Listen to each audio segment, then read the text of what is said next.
जीव गर्भ में भगवान से क्या वादा करता है? क्या वह उसे निभाता है? आइए जानते हैं भगवान श्री कपिल मुनि व माता देवहूति के संवाद से।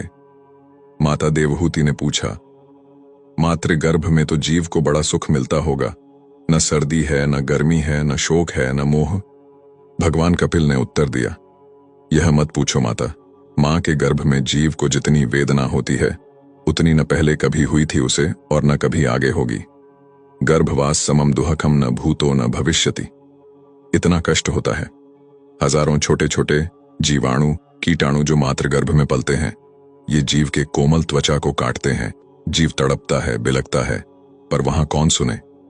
यदि मां चटपटी वस्तु का सेवन कर ले तो इसको कष्ट होता है। मां कभी गर्म वस्तु का सेवन कर ले तो इसे दुख पहुंचता है। 7वां महीना आते ही जन्म जन्मांतर के कर्म इसको याद आते हैं और भगवान की स्तुति करने लगता है। तस्योपसन्नम वितु जगदिच्छयातना नातनोर्भुवि चल्ल चरणारविंदम। अर्थात परमात्मा से कहता है कि हे भगवान, एक बार मुझे इस गर्भ से निकालो, गर्भ से बाहर करो प्रभु। आपका ऐसा भजन करूंगा कि फिर कभी गर्भ में नहीं आना पड़े। भगवान कहते हैं, तुम गर्भ में ही स्तुति करते रहो, बाहर आते ही इस कष्ट को तुम भूल जाओगे।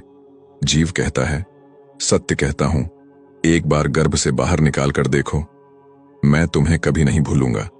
बड़ी बड़ी प्रतिज्ञाएं करता है। 9वां महीना पूर्ण हुआ, 10वां मास आरंभ हुआ और जैसे ही प्रसव की वायु का वेग आया, जीव मातृ गर्भ से तुरंत संसार में आ जाता है। जीव संसार में आते ही प्रभु को भूल जाता है और भक्ति रहित कर्म करके दुख भोगता है। गुरु साधु शास्त्र अनादिकाल से कहते आए हैं, हरि का भजन करो, हरि है तुम्हारा। बाकी तो सब तो झूठ है, फरेब है, धोखा है। बुद्धिमान व्यक्ति ही हरि भजन कर सकता है। श्रीमद् भागवतम में भी यही उल्लेख है। जीव को मातृ गर्भ में इतना पीड़ा होता है कि वह भगवान को स्मरण करने लगता है। सोचिए कि हमें कोई अगर बंद कोठरी के अंदर 1 महीने के लिए रखेगा तो क्या होगा। हमारा शरीर अनित्य है, पर अंदर जो जीवात्मा है वह कभी नहीं मरता है। क्योंकि जीवात्मा भगवान का अंश है, इसलिए वह भगवान को हर समय स्मरण करता है। परंतु इसे कोई भौतिक शरीर मिलता है और कोई ऐसी जगत में जन्म होता है तो उस जगत के वैष्णवी माया शक्ति के प्रभाव से वो भगवान को भूलकर उनके माया जगत में आसक्त हो जाता है। ऐसे ही जब जीवात्मा मातृ गर्भ में होता है तो वह भगवान को स्मरण करता है। फिर जब वो गर्भ से निकलकर संसार में आते ही उसका कष्ट कम हो जाता है। जीवन का उद्देश्य भूलकर समय को व्यर्थ किए जा रहे हैं। हमें समझना होगा कि जीवन प्राप्त क्यों हुआ है। यदि समय रहते समझ जाएंगे तो उचित ही है, नहीं तो इसी धरा पर प्रेत बनकर घूमना होता है। फिर भटकते रहते हैं और जीवित परिवार के सदस्यों से उम्मीद रखते हैं कि मृत्यु उपरांत वो हमें समय समय पर भोग तर्पण आदि द्वारा देंगे। लेकिन आज समय बदल गया है। आज का मनुष्य तो जीवित माता पिता को सही से नहीं रखता है, मरने के बाद तो कहां से कुछ करेंगे। इसलिए हमें अपनी यात्रा को इस प्रकार बढ़ा देना चाहिए ताकि मरने के बाद भी किसी की सहायता की आवश्यकता ना पड़े।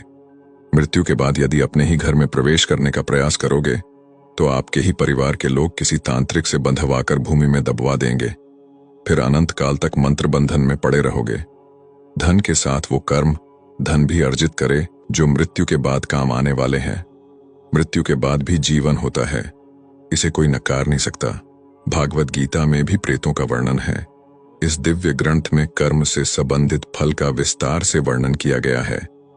आज समय है, कल तो मात्र पछतावा है।